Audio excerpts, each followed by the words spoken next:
इसको। ओके। हाँ, hello. Yes sir. हाँ, ओके ओके, ठीक है। आप स्क्रीन पर देख ही सकते हैं पुनर्रचना या पुनर्गठन, जो पहले से ही आप लोगों को हमने, जो शीर्षक था अनुवाद के भेद का, पुनर्रचना या पुनर्गठन, आप लोगों का सिलेबस में पुनर्रचना दिया हुआ है। ठीक है। इसी पुनर्रचना को पुनर्गठन भी कहा जाता है, पुनर्विन्यास भी कहा जाता है, और अंग्रेजी में इसी को रिकम्पोजिंग, मैंने फिर से जो है वह, मतलब कि कंपोज करना, फिर से जो है वह गठन करना। ठीक। और ये पुनर्रचना क्या है?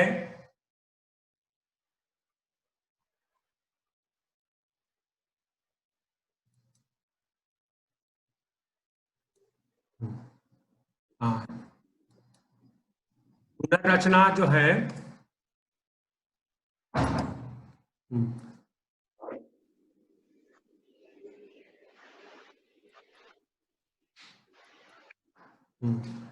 पुनर्रचना, हाँ, पुनर्रचना जो है, देखिए, अनुवाद अनुवाद प्रक्रिया, अनुवाद, जब हम अनुवाद करते हैं तो स्रोत भाषा से लक्ष्य भाषा में उसका अंतरण करते हैं, स्रोत भाषा से लक्ष्य भाषा में उसका अनुवाद किया जाता है। तो स्रोत भाषा से लक्ष्य भाषा में जाने के लिए 3 प्रक्रियाएं हैं। प्रथम जो है, स्रोत भाषा पाठ का विश्लेषण होता है, उसका अंतरण होता है, और उसके बाद पुनर्गठन होता है। फिर लक्ष्य भाषा में वह जो मूल पाठ होता है रूपांतरित होती है। क्या करते हैं, स्रोत भाषा से लक्ष्य भाषा में जाने के लिए या लक्ष्य भाषा को प्राप्त करने के लिए अनुवाद में मूलतः 3 प्रक्रियाएं हैं। प्रथमतः जो है वह है पाठ का विश्लेषण, पाठ का विश्लेषण है। उसके बाद पाठ का अंतरण किया जाता है, यानी जो है वह शब्द के लिए शब्द, वाक्य के लिए वाक्य, पद के लिए पद इत्यादि जो है वह तैयार किया जाता है, या सटीक से सटीक शब्द और अर्थ जो है वो ढूंढ कर लाया जाता है। फिर जो है उसका पुनर्गठन हम लोग करते हैं। पुनर्गठन, पुनर्गठन रिकम्पोजिंग या पुनर्विन्यास, यानी उसको जो, जब पुनर्विन्यास हो जाता है, पुनर्गठन हो जाता है, तो वही जो चीज है वह लक्ष्य भाषा में जो है वह चला जाता है, या लक्ष्य भाषा में, या अनुवाद प्रक्रिया का जो है वह अनुवाद प्रक्रिया का भाग है। अब पुनर्गठन क्या होता है, इस चीज को जो है वह हम देखने का जो है वो प्रयास करेंगे।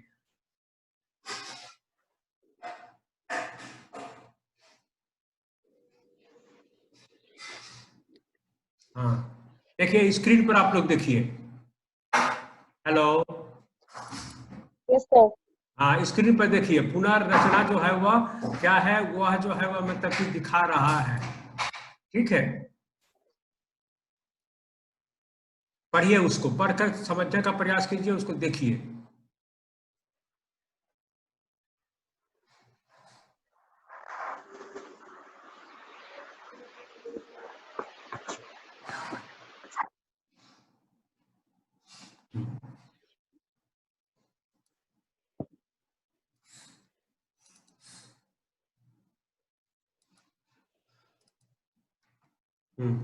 देखिए, अनुवाद प्रक्रिया का तीसरा सोपान है। मूल भाषा पाठ के अंतरण के बाद संदेश को लक्ष्य भाषा की प्रकृति और नियमों के अनुसार पुनः व्यवस्थित करना पुनर्गठन है। पुनर्गठन क्या है, हमने बता दिया कि यह अनुवाद प्रक्रिया का तीसरा सोपान है। पहला सोपान होता है विश्लेषण होता है, अंतरण होता है, और तीसरा जो है वह पुनर्गठन होता है। तो ये पुनर्रचना, पुनर्गठन, पुनर्विन्यास जो है अनुवाद प्रक्रिया का तीसरा सोपान है। और मूल भाषा पाठ के अंतरण के बाद संदेश को, जो संदेश कहने का तात्पर्य जिसमें जो कथ्य है, जो मूल भाव और विचार है, उस संदेश को लक्ष्य भाषा की प्रकृति, जो लक्ष्य भाषा जिस प्रकार की है, लक्ष्य भाषा की प्रकृति और नियमों के अनुसार पुनः व्यवस्थित करना पुनर्गठन है। ठीक है, इसमें मूल पाठ के संदेश को लक्ष्य भाषा की अभिव्यक्ति के अनुसार जोड़ना पड़ता है। मूल पाठ का जो संदेश है, उस संदेश, भाव और विचार को जो है वह लक्ष्य भाषा की जो अभिव्यक्ति है या लक्ष्य भाषा के जिस प्रकार के पाठक हैं उन पाठकों तक कैसे और क्यों करके जो है वह मतलब कि पहुंचे, उसके अनुसार जो है वह जोड़ना पड़ता है। वहां की सामाजिक संदर्भगत या सांस्कृतिक जो है वह मतलब की व्यवस्था है, वहां के लोगों की जो है वह जिस प्रकार की संदर्भगत या सांस्कृतिक सोच और विचार उसको ग्रहण कर सके, उस प्रकार के भाव और विचार जो है वह रखने का प्रयास किया जाता है, ताकि अनुदित पाठ सहज स्वाभाविक बन सके। यानी जो अनुदित किया जाता है पाठ, जिसका रूपांतरण हो जाता है, जिसका अनुवाद हो जाता है, वह जो है सहज और स्वाभाविक बन सके। सहज और स्वाभाविक बनने का तात्पर्य है कि पाठ जो है श्रोता के पास जो पाठक है वह ठीक से मतलब कि पढ़ सके और समझ सके। इस पुनर्गठन सोपान में अनुवादक को शैली का भी ध्यान रखना पड़ता है, शैली का भी ध्यान रखना पड़ता है। हर विधा की अपनी शैली होती है, विषय विधा के अनुसार शैली का चयन करना जो है वह मतलब कि अनिवार्य होता है। जिस प्रकार का मतलब कि मूल पाठ की शैली होती है, ठीक उसी प्रकार का शैली जो है लक्ष्य पाठ के लिए भी या लक्ष्य भाषा पाठ के लिए भी अपनाया जाता है। और यह दायित्व जो होता है अनुवादक होता है, और हर एक विधा के अनुसार अनुवादक जो है शैली का चयन करता है, विषय विधा के अनुसार शैली का चयन करके वह प्रयुक्त करने का प्रयास करता है लक्ष्य भाषा में।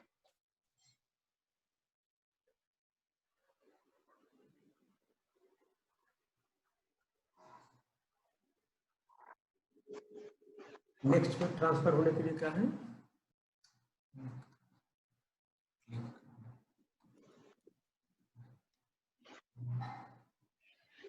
देखिए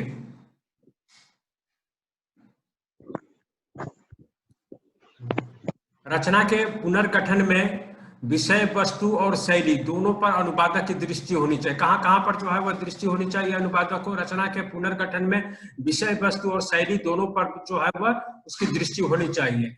अनुवाद में संदेश और शैली का जो महत्व होता है, अनुवाद में संदेश जो मूल कथ्य है और शैली कहने का तात्पर्य जो है वह भाषागत जो विशेषता है वह दोनों का जो है वह महत्व होता है। पर पुनर्रचना के समय शैली पर विशेष जोर दिया जाता है। फिर से जब उसका गठन किया जाता है तो विशेष करके उसके जो भाषा तत्व होते हैं उस भाषा तत्व के ऊपर काफी जोर दिया जाता है, उसको जो है मूल में रखने का प्रयास किया जाता है। अनुवादक का भाषा और उस सूक्ष्म अर्थों पर अधिकार होना चाहिए। वह विषय की प्रकृति और दृष्टिकोण के अनुसार भाषा का संयोजन करता है। जिस प्रकार का मतलब विषय है उस विषय की प्रकृति को ध्यान में रखकर, उसके दृष्टिकोण को ध्यान में रखकर वह भाषा का जो है वह संयोजन करता है या पुनर्विन्यास करता है, पुनर्गठित करता है, या भाषा जो है वह रखने का प्रयास करता है। तो यहाँ पर हम देखेंगे कि पुनर्गठन में जो है वह विषय वस्तु और शैली दोनों पर जोर रहता है, किंतु विशेष करके शैली पर जो है वह ध्यान केंद्रित करना पड़ता है अनुवादक को। ठीक है, बात समझ में आ रही है? तो हेलो जी सर। हाँ, सुन भी पा रहे तो सुनिए भी, और अपने जो स्क्रीन है उस स्क्रीन पर भी जो है वो देखिए। ठीक है, अनुवादक हाँ, अनुवादक पुनर्रचना करते सभी को दिखाई दे रहा तो स्क्रीन पर? हेलो जी सर। हाँ, जिसको नहीं दिखाई देगा वो बोलेंगे। ठीक है, तो पहले जो है वो दिखाई नहीं देता था, अभी जो है वो मतलब कि जो जिनको ना दिखाई दे वो बोलेंगे। ठीक है, अनुवादक पुनर्रचना करते समय मूल पाठ और अनुदित पाठ में भाषा परक समतुल्यता देखेंगे कि अनुवादक जो होता है, जो ट्रांसलेटर होता है, जब पुनर्रचना करता है, पुनर्रचना जब वह करता है उस समय वह क्या करता है, मूल पाठ मैंने जो स्रोत भाषा में जो मतलब की पाठ रखी गई है और अनुदित पाठ यानी जो है वह लक्ष्य भाषा में जो है वह रूपांतरित करना है, दोनों में जो है वह क्या करने का प्रयास करता है, भाषा परक समतुल्यता मतलब कि समान, इक्विवेलेंट, मतलब कि जिस प्रकार की जो है वह भाषा स्रोत भाषा में रखी गई है या मूल पाठ में रखी गई है, उसी प्रकार की भाषा जो है वह रखने का प्रयास करता है लक्ष्य भाषा में। ठीक उसी प्रकार जो है वह भावपरक समतुल्यता भी लाने का प्रयास करता है। पूरे कथ्य में या पूरे कथानक में या पूरे जो उपन्यास या कहानी या लेख में जिस प्रकार की भाव की अभिव्यंजना की गई है, उसी प्रकार की भाव की अभिव्यंजना जो है वह रखने का प्रयास करता है लक्ष्य भाषा पाठ में भी। या जो अनुदित रचना जो है की जा रही है उसमें भी। इसके अतिरिक्त जो है वह शैली परक भी समतुल्यता लाने का प्रयास करता है। पाठ परक समतुल्यता बनाए रखने का प्रयास करता है, क्योंकि इसमें रूप और कथ्य के भीतर संदेश रहता है। यानी जो रूप और कथ्य जो है भाषा और भाव, कलागत या भावगत विशेषता सब कुछ जो है वह कुछ न कुछ अभिव्यक्त करते हैं, और इसी अभिव्यक्ति को जो है लक्ष्य भाषा पाठ में रखने का प्रयास अनुवादक करता है। अनुवादक को मूल पाठ का तीसरा नंबर जो पॉइंट में देखेंगे, अनुवादक को मूल पाठ का पुनर्गठन करते समय संप्रेषणीयता और बोधगम्यता पर नजर बनाए रखना चाहिए। संप्रेषणीयता कहने का तात्पर्य है कि वह जो मतलब की बात को कहना चाहता है वह पाठक तक ठीक ठाक पहुंचे, ठीक से जो है वह मतलब की जिस प्रकार के संदेश या भाव, विचार या कथ्य या कथन को रखने का प्रयास किया है मूल रचनाकार ने, उसी भाव, विचार या कथन को अनुवादक भी लक्ष्य भाषा पाठ में संप्रेषित करने का प्रयास करता है। क्योंकि मूल भाषा पाठ को पढ़कर जिस प्रकार पाठक आह्लादित होते हैं, खुशी होते हैं और मन में आनंद का अनुभव करते हैं, उसी प्रकार जो है वह अनुदित रचना को भी पठन करने के बाद पाठक जो है वह मतलब कि आनंदित हो, वह भाव और विचार या कथ्य को जो है वह समझ सके या उनके तक जो है वह मतलब कि पहुंच सके। अगर कोई भी लक्ष्य भाषा की रचना संप्रेषण या बोधगम्यता में अक्षम रह जाती है या बोधगम्यता को जो है वह मतलब कि स्पष्ट नहीं कर पाती है, लोग पढ़कर उसके भाव और विचार को समझ नहीं पाते हैं, तो वह अनुवाद जो है वह निम्न कोटि का समझा जाता है। तो इसलिए किसी भी अनुवादक को संप्रेषणीयता और बोधगम्यता पर ध्यान बनाए रखना चाहिए कि जो अनुदित रचना को पढ़ने वाले पाठक जब उसको मतलब पढ़े तो संप्रेषणीयता जो है, संप्रेषणा का भाव जो है उनके भीतर उदय हो, वह जो है वह भाव और विचार को समझ सके।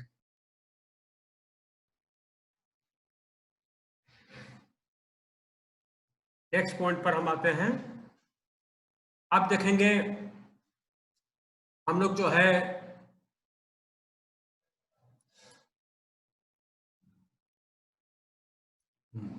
अब देखेंगे रचनाकार की जो है वह मतलब कि क्या भूमिका होती है। पुनर्गठन में रचयिता की जो क्या क्या मतलब की भूमिका होती है, उन भूमिकाओं को जो है वह मतलब कि जानने का प्रयास करेंगे। देखेंगे अनुवाद प्रक्रिया के संदर्भ में मूल स्क्रीन चेंज किए हैं, ठीक है। अनुवाद प्रक्रिया के संदर्भ में मूल पाठ के अर्थ ग्रहण और अर्थांतरण के सोपानों से गुजरने के बाद अनुवादक को अर्थ संप्रेषण के दायित्व का निर्वहन करना पड़ता है। अर्थ संप्रेषण मतलब कि जिस प्रकार का अर्थ की अभिव्यक्ति मूल रचना करती है, उसी प्रकार की अर्थ का संप्रेषण लक्ष्य भाषा की रचना भी करे। तो इस दायित्व का निर्वहन जो है अनुवादक करने का प्रयास करता है। यहाँ अनुवादक रचयिता या लेखक के रूप में प्रस्तुत होता है। जिस प्रकार मतलब कि मूल पाठ का जो है एक रचयिता होता है, और यहाँ भी अनुवादक जो है वह केवल अनुवादक ही नहीं, अब जो है वह मतलब कि लक्ष्य भाषा पाठ का एक रचनाकार है या रचयिता है। तो अब जो है वह क्या करता है, यहाँ अनुवादक जो है वह मूल लेखक के ही तरह स्वयं भी जो है वह मतलब कि लेखक के रूप में प्रस्तुत होता है, और उसे पुनर्गठन की समस्या का सामना करना पड़ता है। मतलब पुनर्गठन में जो है वह क्या क्या करना पड़ता है, वह किस प्रकार से जो है वह मतलब कि पुनर्गठन करे कि अनुवादित जो रचना हो वह पाठक तक जब पहुंचे तो उसकी बोधगम्यता और संप्रेषणीयता जो है वह बने रहे, यानी पाठक पढ़ने के बाद उसको भाव को ठीक से जो है वह समझ सके। इस पुनर्गठित रूप को ही लक्ष्य भाषा का अनुदित रूप कहा जाता है। यह जब पुनर्गठन हो जाता है, रिकम्पोज हो जाता है या पुनर्विन्यास जब मतलब कि कर लिया जाता है, तो यह क्या होता है, इस पुनर्गठित रूप को ही लक्ष्य भाषा का अनुदित रूप कहा जाता है या अनुदित रचना भी जो है वह कहा जाता है। इस अनुदित पाठ की सफलता के लिए आवश्यक है कि वह मूल पाठ का सहपाठ बनकर सामने आए। मूल पाठ का सहपाठ बनकर आए यानी जिस प्रकार का मूल पाठ है उसी प्रकार का जो है वह अनुदित पाठ भी होना चाहिए। यानी जिस प्रकार की जो है वह स्रोत भाषा की रचना है, ठीक उसी प्रकार की रचना जो है वह अनुदित या अनुवाद की हुई रचना भी होनी चाहिए। सहपाठ का यही तात्पर्य होता है। और जो है अनुदित पाठ वही अर्थ संप्रेष करे जो मूल पाठ स्रोत भाषा में करता है। अनुदित रचना माने कि अनुवादित रचना भी उसी प्रकार के भाव और विचार को जो है वह संप्रेषित करे जिस प्रकार के भाव और विचार जो है वह अनुदित रचना जो है वह मूल रचना जो है वह संप्रेषित करती है। रचयिता के रूप में अनुवादक को एक और लक्ष्य भाषा के पाठक का ध्यान रखना पड़ता है। रचयिता के रूप में अनुवादक को एक लक्ष्य भाषा के पाठ को ध्यान रखना पड़ता है, अर्थात अनुदित पाठ को अपने देश और काल के अनुरूप बोधगम और संप्रेष्य जो है वह बनाने का प्रयास करना पड़ता है। मतलब कि कोई भी मतलब कि सपोज डेट की या मान लें कि हम कोई भी रचना का जो है अनुवाद कर रहे हैं तो अनुवाद करते समय जो है वह मतलब कि अपने देश और काल के अनुरूप जो है बोधगम्य जो है वह मतलब कि बनाने का प्रयास करना चाहिए। यानी किसी यूरोपीय देश की रचना का यदि हम अनुवाद कर रहे हैं तो हमें जो है वह मतलब कि सदैव जो है वह मतलब कि ध्यान रखना पड़ेगा कि उस रचना के या उसके पात्र के उसके परिवेश को या देश काल को इस प्रकार करें जो हमारे मतलब कि देश काल के अनुरूप हो। तो ये ध्यान, हिंदी के बहुत से रचनाकारों ने जो है वह मतलब कि यूरोपियन साहित्यों का हिंदी में अनुवाद किया है, तो वहां जो है वह मतलब कि पात्रों के नाम या देश काल इत्यादि या शहरों का नाम जो है वह बदलने का प्रयास किया है और बदला भी है, जिससे जो है वह पाठकों को बोधगम्य हो सके, सहजता से जो है वह मतलब कि पाठ का आनंद ले सके या उनके लिए संप्रेष्य जो है वह मतलब कि बन सके। दूसरी ओर मूल पाठ के संदेश और उसकी अभिव्यक्ति से संबंधित शैली गठन के दबाव के साथ उसको अनुदित पाठ का भी निर्माण करना पड़ता है। देखेंगे इस सोपान पर अपनी भूमिका के लिए अनुवादक अनुदित पाठ को अनेक स्तरों पर विभिन्न कसौटियों से जांचता परखता है। मतलब जो पाठ जो वह मतलब कि अनुवादित रचना प्रस्तुत करता है तो वह विभिन्न कसौटियों पर तो उसको जो है वह मतलब कि जांचता और परखता है। कहने का तात्पर्य है वह जो अपनी जो अनुवाद कर रहा है तो विभिन्न प्रकार का जो भूल गलती इत्यादि जो होती है उसको सुधार करने का प्रयास करता है। जब अंतिम बार जो है वह मतलब कि जो लक्ष्य भाषा में अनुदित करने का प्रयास करता है तो कई बार जो है उसका पर्यालोचन करता है, पुनरीक्षण करता है या जो उसका मूल्यांकन करके जो है वह मतलब देखने का प्रयास करता है। ये नहीं कि जल्दीबाजी में हुआ अनुवाद कर दिया और जो है वह मतलब कि लक्ष्य भाषा में रूपांतरित करके दे दिया, भले ही अनुवादित रचना के भाव से लोग जो है वह समझ पाए या न पाए, ऐसा नहीं किया जाता है। वह जब अनुवादक होता है वह जो है वह कड़ी मेहनत करता है, इसके लिए कई बार जो है वह पाठ को जो लक्ष्य भाषा के पाठ को अंतरित करता है तो उसके भूल और गलतियों को सुधारने का प्रयास करता है और शब्द के लिए शब्द और अर्थ के लिए अर्थ जो है वह ढूंढने का प्रयास करता है। इसके अंतर्गत लक्ष्य भाषा की प्रकृति को ध्यान में रखते हुए स्रोत भाषा की सामग्री को प्रस्तुत किया जाता है। अनुदित पाठ की संप्रेषणीयता के लिए अनेक स्तरों पर अनुवादों को ऐसा करना पड़ता है। ऐसा न किया जाए तो लक्ष्य भाषा के पाठक वर्ग के लिए बोधगम नहीं हो जाएगा, यानी पाठ जो है वह उनके लिए जो है वह बोधगम नहीं रहेगा और उसे सफल अनुवादक नहीं कहा जाएगा। इसके लिए अनुवादक को लक्ष्य भाषा और स्रोत भाषा के प्रयुक्ति संदर्भों में समानता और विषमता का अध्ययन करना पड़ता है। मतलब कि दोनों में जो है वह क्या समानता है और क्या विषमता है उसको जो है वह अध्ययन करता है और अध्ययन करके जो है वह मतलब कि उसी प्रकार के जो है वह मतलब कि संदर्भ और प्रयुक्ति को जाने देता है जो पाठक के लिए संप्रेष्य हो और बोधगम्य हो। उसके बाद ही लक्ष्य भाषा की प्रकृति के अनुरूप पाठ का पुनर्गठन करना संभव हो पाता है। वस्तुतः प्रक्रियात्मक और संरचनात्मक दृष्टि से जब कोई अनुदित पाठ अपने मूल पाठ के सह पाठ रूप में सिद्ध हो पाता है, वस्तुतः प्रक्रियात्मक और संरचनात्मक दृष्टि से जब कोई अनुदित पाठ अपने मूल पाठ के सह पाठ के रूप में सिद्ध हो पाता है, ऐसा करने के उपरांत जो है वह मतलब कि मूल पाठ के रूप में जो है वह सिद्ध हो पाता है। अनुवाद प्राय रचयिता के रूप में इसी दबाव में अनुवाद कार्य करता है। अनुवाद प्रक्रिया में केवल संकेतार्थ की समतुल्यता ही नहीं होती, अनुवाद प्रक्रिया में केवल संकेतार्थ की समतुल्यता ही नहीं होती बल्कि उन सभी अभिव्यक्ति प्रकारों की समतुल्यता होती है जिसका संबंध जो है वह संबंध पाठ परक उपादानों के साथ रहता है। यानी केवल जो है वह मतलब कि रचना में कही गई मूल कथ्य या संकेत से ही जो है समतुल्यता स्थापित करने का प्रयास अनुवादक नहीं करता है, वह जो है वह मतलब कि उन सभी चीजों से जो है वह समतुल्यता स्थापित करने का प्रयास करता है जिसका संबंध जो है पाठपरक उपादानों के साथ होता है, पाठक के साथ जो है वह मतलब कि जुड़ा हुआ रहता है।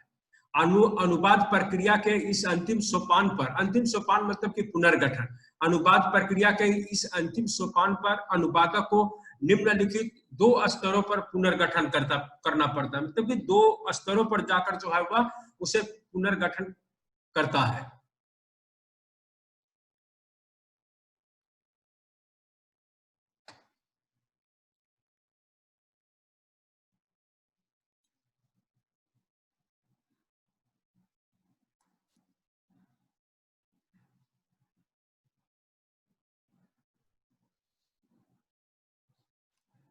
दो स्तरों पर जो है वह पुनर्गठन करता है।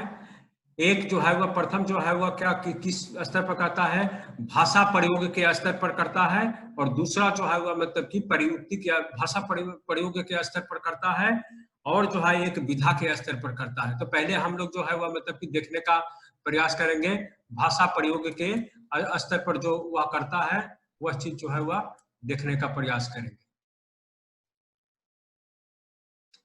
भाषा प्रयोग के स्तर पर प्रयुक्ति क्षेत्र, प्रयुक्ति प्रकार तथा प्रयुक्ति शैली के संदर्भ में पुनर्गठन किया जाता है। प्रयुक्ति क्या है वह देख लीजिए, ठीक है। प्रयुक्ति क्षेत्र का संबंध विषय वस्तु की प्रकृति से होती है, मतलब कि विषय वस्तु की प्रकृति की, केवल साहित्य ही नहीं, वह देखेंगे जो है वह मतलब कि और भी मतलब कि तमाम जो मतलब कि विषय है उससे मतलब कि जुड़ा हुआ। प्रयुक्ति का क्षेत्र संबंध विषय वस्तु की प्रकृति से होता है, जैसे पत्रकारिता, साहित्य, विज्ञान, विधि, प्रशासन के विषयों से संबंधित भाषा की प्रयुक्तियां। तो प्रयुक्तियां जो है वह मतलब कि पत्रकारिता के लिए प्रयुक्तियां अलग होती है, साहित्य के लिए जो है वह अलग होती है। हम विज्ञान का जब जो है वह मतलब कि अनुवाद करेंगे तो जो है उसके लिए प्रयुक्ति जो है वह मतलब कि अलग होगी। उसी प्रकार जो विधि यानी कानून व्यवस्था से संबंधित जो पुस्तक होगी या पाठ्य सामग्री होगी, मूल पाठ होगी, तो उसका जो है वह मतलब कि अनुवाद करेंगे तो उसकी प्रयुक्ति अलग होगी। उसी प्रकार एडमिनिस्ट्रेशन या प्रशासन से संबंधित जो है वह मतलब कि अनुवाद की प्रयुक्तियां जो है वह मतलब कि अलग अलग होती है। तो यहाँ पर जो है वह पुनर्गठन करने के समय में लक्ष्य भाषा में जो है वह पुनर्गठन करते समय इन सब चीजों पर जो है अनुवादों को ध्यान रखना पड़ता है। अगर यदि वह उन चीजों पर ध्यान नहीं रखेगा तो पाठ जो अनुवादित जो रचना होगी वह संप्रेष्य तथा जो है वह बोधगम्य नहीं हो पाएगी। तो इसमें जो है वह प्रमुख समस्या दोनों भाषाओं में समान अभिव्यक्तियां उपलब्ध नहीं होने की है। जब जो है वह मतलब कि पत्रकारिता हुआ, साहित्य हुआ, विज्ञान हुआ, विधि हुआ, तो हम साहित्य को ही ले तो जिस प्रकार साहित्य में जो है वह मतलब देखेंगे मुहावरे आते हैं, लोकोक्तियां आती हैं, विभिन्न प्रकार की कहावतें इत्यादि है। तो हमारे देश की जो मतलब कि लोकोक्तियां मुहावरे जो है उसका जब हम अंग्रेजी में अनुवाद करेंगे तो अंग्रेजी में सटीक जो है वह मतलब कि अनुवाद जो है वह मतलब कि प्राप्त नहीं हो पाता है। तो यह समतुल्य या समान जो है वह मतलब कि अभिव्यक्तियां नहीं होने के कारण जो है अनुवादक को जो है वह मतलब कि असुविधा हो पाती है, या जो है वह मतलब कि जो है दो भाषाओं में अनुवाद करने वाले लोग जो है वह ठीक से जब समझ नहीं पाते हैं तो वह मतलब कि क्या करते हैं, उसकी जो है वह मतलब कि ज्यादा से ज्यादा व्याख्या करने का प्रयास करते हैं। किंतु सटीक शब्द रखने से वह अनुवाद जो है संप्रेष्य जो है वह मतलब कि बनता है और बोधगम्य भी होता है। तो इसमें प्रमुख समस्या जो है दोनों भाषाओं में समान अभिव्यक्तियां उपलब्ध न होने की है, और जहां पर समान अभिव्यक्तियां उपलब्ध नहीं होती है वहां पर अनुवादक क्या करता है, जो है उसके लिए व्याख्यात्मक जो है वह मतलब की प्रयुक्ति अपनाता है। तो इसीलिए अनुवादक को दोनों में समायोजन करते हुए मतलब दोनों को मिलाता है, दोनों को कोऑर्डिनेट करता है, करते हुए स्रोत भाषा की अभिव्यक्ति का लक्ष्य भाषा में पुनर्गठन करता है, यानी मूल पाठ का लक्ष्य भाषा में जो है वह अंतरण करता है। उदाहरण के लिए पत्रकारिता के संबंध में निम्नलिखित वाक्य जो है वह मतलब कि देखे जा सकते हैं। एक उदाहरण जो है हम आप लोगों को सामने रख रहे हैं, जो आपके स्क्रीन पर भी उपलब्ध है, उसको देखिए। देखिए, cotton is cool this hot summer, मतलब कि cotton is cool this hot summer. दूसरा है रोशन, रोशन इज बर्निंग ब्राइट। तो अब इसका जो है वह मतलब कि देखेंगे कॉटन इज कूल, यहाँ कूल कहने का तात्पर्य जो है वह मतलब कि ठंडा नहीं। यहाँ जो cotton is cool this hot summer जो है कहने का प्रथम वाक्य में जो कूल का अर्थ ठंडा नहीं, बल्कि इसका अर्थ है कि मांगना होना। दूसरे वाक्य में रोशन न तो किसी समान व्यक्ति का नाम है और न ही इसका अर्थ दीपक के जलने से है। रोशनी, दीपक के जलने से अर्थात रोशनी या प्रकाश से है। रोशन वास्तव में सुप्रसिद्ध फिल्म सितारा ऋतिक रोशन है, जिसकी चर्चा हर किसी की जुबान पर है या हर लोग जो है उसकी चर्चा करते हैं। अतः पुनर्गठन करते समय इन दोनों वाक्यों का अनुवाद इस प्रकार होगा। इस वर्ष गर्मी के मौसम में कपास की मांग नहीं है। मैंने कहने का तात्पर्य cotton is cool this hot summer कहने का तात्पर्य जो है कि इस वर्ष गर्मी के मौसम में कपास की मांग जो है वह मतलब कि नहीं है। उसी प्रकार दूसरा वाक्य जो हम लोगों के सामने है अंग्रेजी का रोशन इज बर्निंग ब्राइट, यानी कहने का तात्पर्य कि ऋतिक रोशन का नाम जो है हर लोगों के जो है वह मतलब कि जुबान पर है। लोग ऋतिक या ऋतिक रोशन का ही नाम ले रहे हैं। ठीक है। इसी प्रकार अन्य विषय क्षेत्रों के संबंध में भी पुनर्गठन अपेक्षित होता है। इस प्रकार जो है वह मतलब कि शब्दों का, वाक्यों का लक्ष्य भाषा में अंतरण किया जाता है, पुनर्गठन किया जाता है कि जिससे उसका सही अर्थ अभिव्यक्त हो सके। ये उदाहरण को आप लोग जो है वो ध्यान में रखकर देखेंगे जरूर से।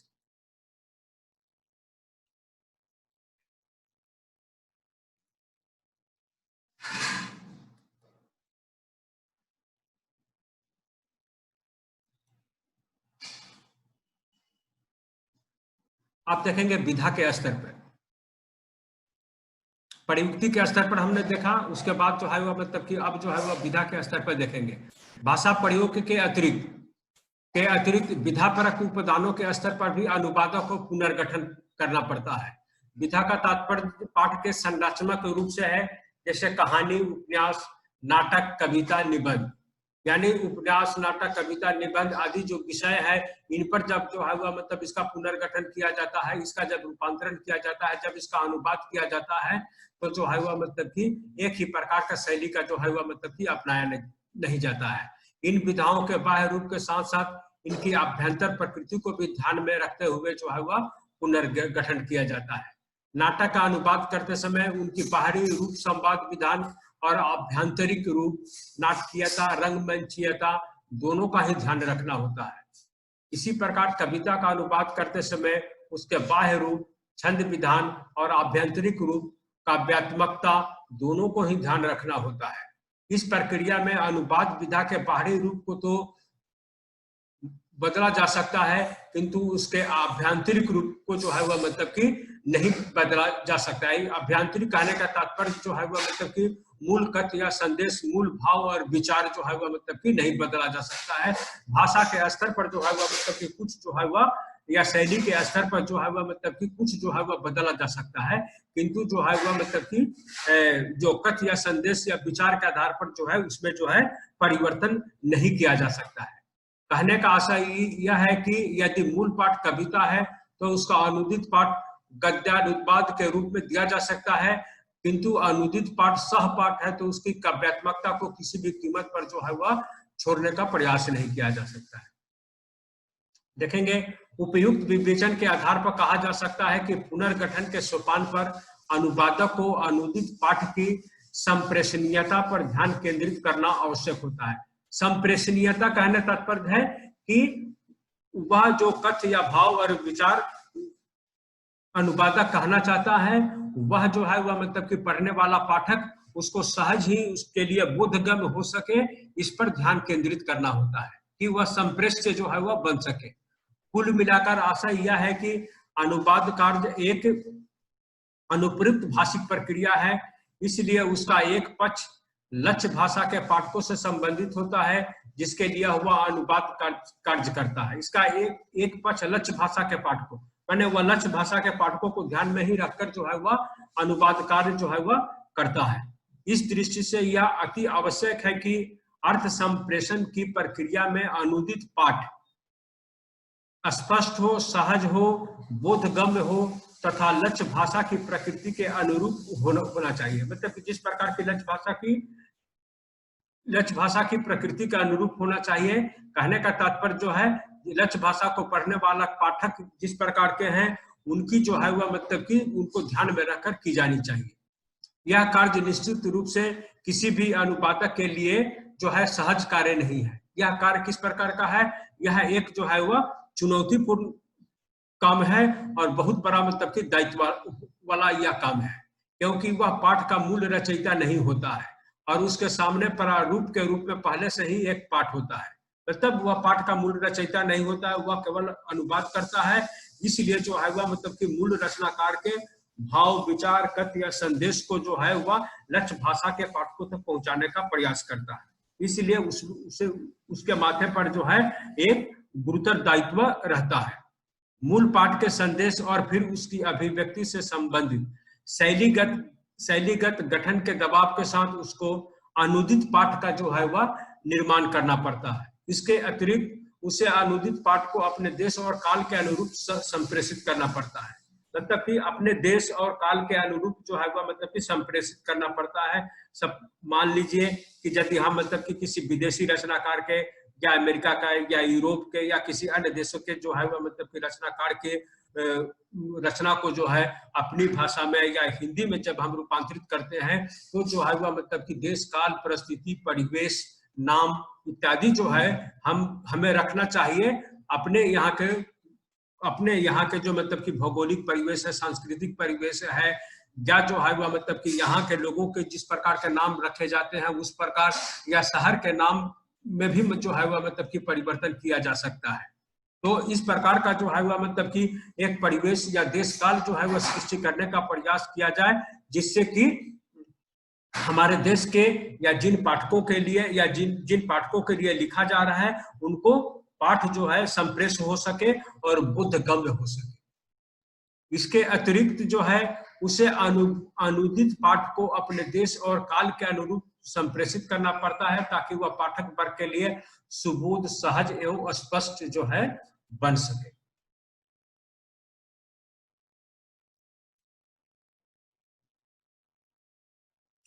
अब देखिए अपने स्क्रीन पर जो है एकदम जो है वह मतलब कि हम लोग अंतिम पैराग्राफ में आ गए हैं और यहाँ पर जो है हम आप लोगों के सामने सारांश को जो प्रस्तुत कर रहे हैं। अब देखिए इसकी जो सारांश, जो मूल भाव है वह सारांश में जो है दिया हुआ है। स्रोत भाषा की सामग्री को लक्ष्य भाषा में संप्रेषित करने के लिए उसका पुनर्गठन किया जाता है। इसका एकमात्र जो क्यों पुनर्गठन होता है उसका उद्देश्य जो है वह मतलब कि दिया गया है कि स्रोत भाषा की सामग्री को लक्ष्य भाषा में संप्रेषित करने के लिए उसका पुनर्गठन किया जाता है। जो स्रोत भाषा की सामग्री है यानी जो मूल पाठ है, मूल पाठ के भाव, विचार, कथ्य या संदेश को जो है वह लक्ष्य भाषा के पाठकों तक पहुंचाने के लिए ही उसका पुनर्गठन किया जाता है। यह पुनर्गठन लक्ष्य भाषा की प्रकृति को ध्यान में रखते हुए और लक्ष्य भाषा पाठक को ध्यान में रखते हुए, यह पुनर्गठन लक्ष्य भाषा की प्रकृति मतलब कि जिस भाषा में हम कर रहे हैं उस भाषा की प्रकृति, जैसे हम अंग्रेजी से हिंदी में अनुवाद कर रहे हैं तो हिंदी भाषा की प्रकृति, और जो है वह मतलब कि हिंदी के जो पाठक हैं उन पाठकों को भी जो है हमें ध्यान में रखते हुए जो है वह अनुवाद करना है। हमें जो है वह मतलब कि अनुवाद करते समय जो है या पुनर्गठन करते समय जो है हमें मतलब कि लक्ष्य भाषा जो है हमारे सामने, इस प्रकार लक्ष्य भाषा हमारे सामने हिंदी है और जो है वह मतलब कि पाठक भी जो है वह मतलब कि हिंदी भाषा के ही हैं, तो हमें हिंदी भाषा के पाठक और हिंदी भाषा की प्रकृति दोनों चीजों पर जो है हमें ध्यान रखना पड़ता है और उसी को ध्यान रखते हुए हम जो है पुनर्गठन करते हैं ताकि पाठ को किसी भी स्तर पर समस्या का सामना, ताकि पाठक को किसी भी स्तर पर समस्या को सामना न करना पड़े। यानी कहने का तात्पर्य है कि पाठक को किसी भी प्रकार की जो है वह मतलब कि असुविधा न हो, वह पाठ को जो है वह मतलब कि सहजता से जो है वह समझ सके, उनके लिए जो पाठ है वह बोधगम्य हो सके, संप्रेष्य जो है वह बन सके। अगर यदि बोधगम्यता में, संप्रेषणीयता में कमी रह जाएगी तो जो है वह हम समझेंगे कि हमारा जो है लक्ष्य भाषा में हमने जो मतलब कि अंतरण किया है, वह अंतरण जो है वह असफल हो गया है, या जो है हमारा अनुवाद है वह निम्न कोटि का है। तो जब जब हम अनुवाद करें तो हम बोधगम्यता और संप्रेषणीयता दोनों को जो है